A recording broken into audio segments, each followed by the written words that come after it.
What are some interesting or fun Christmas traditions you follow?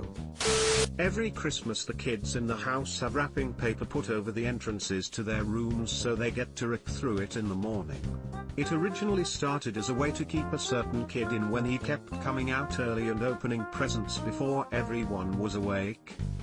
My husband's family did this too. Except they would wrap the doorway to the living room, and everyone would have to wake up, get dressed, and have a big sit-down breakfast before they could bust through the wrapping paper barrier and get to the presents. I cannot imagine how you could get 4 kids to be that patient, but somehow his mother managed it. I've thought of doing this, but what if they have to go pee during the night? 28 years ago I was one of the first 100 customers at an grand opening. For that honor I got 2 cans of this. That Christmas we had a fun dollar store white elephant exchange with the family Christmas Eve.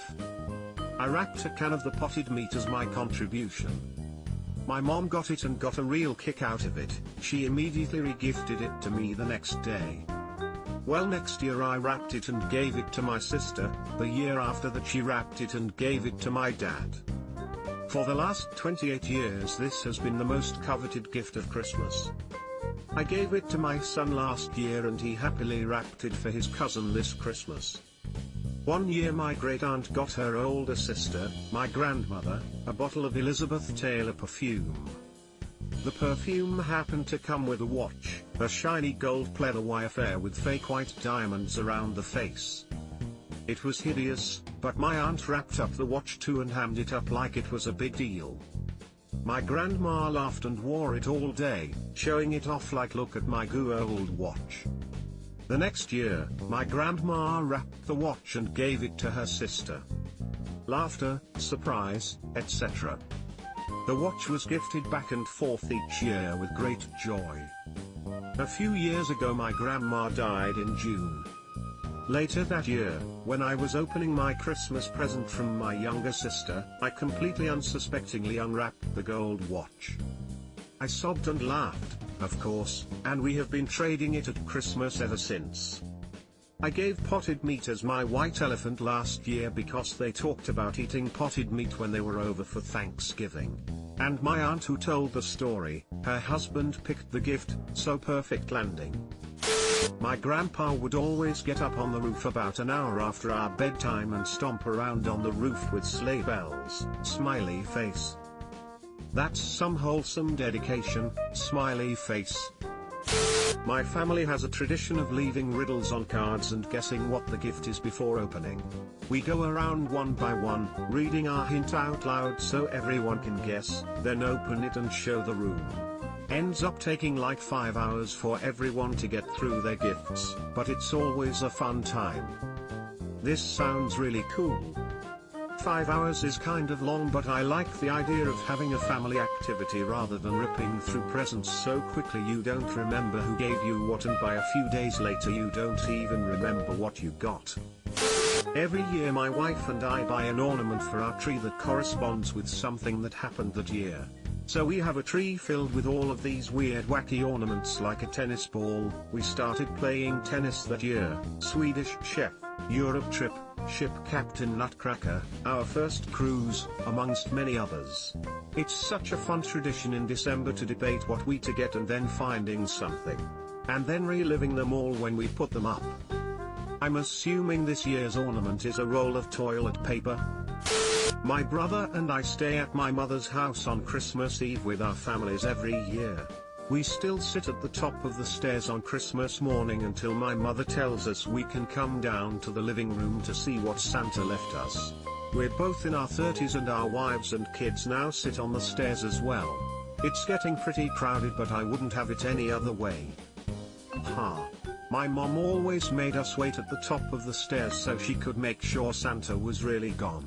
Also, every year she'd say, well, the dogs sure were barking at something around 2 this morning. Oh my god, you share the tradition my mom instilled with my brother and I, both in our 30s as well. I cannot wait to pass it on to my kids, and he does it with his daughter.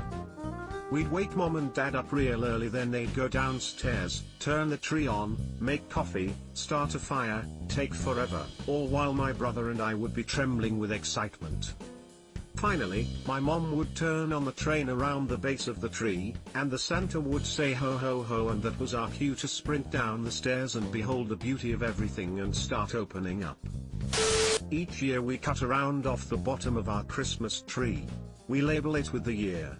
Over time it makes a sweet display/reminder of years past. My wife and I started doing this after we got married.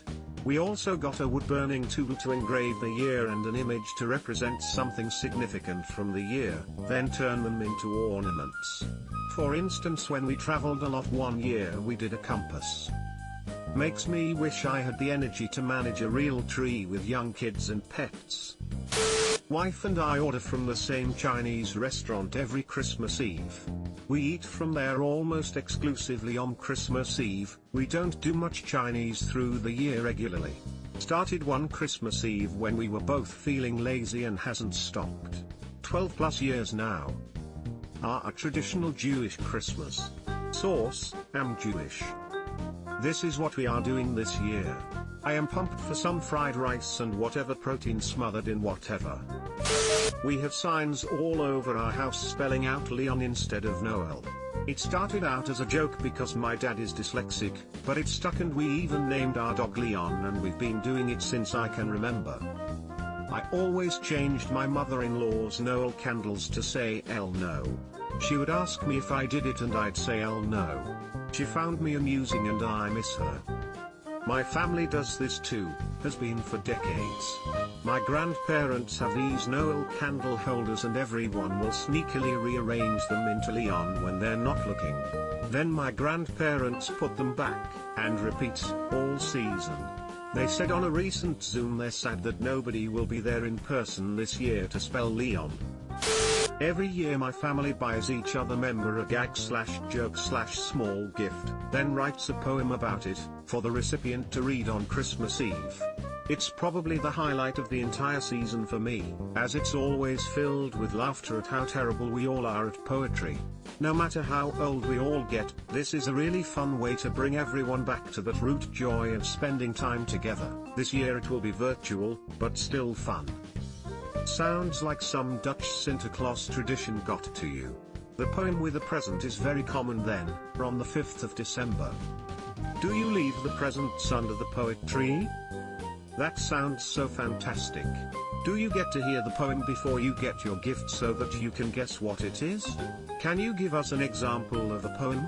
How long do you spend writing your poem? Subscribe for more hot Reddit takes in your inbox, guaranteed.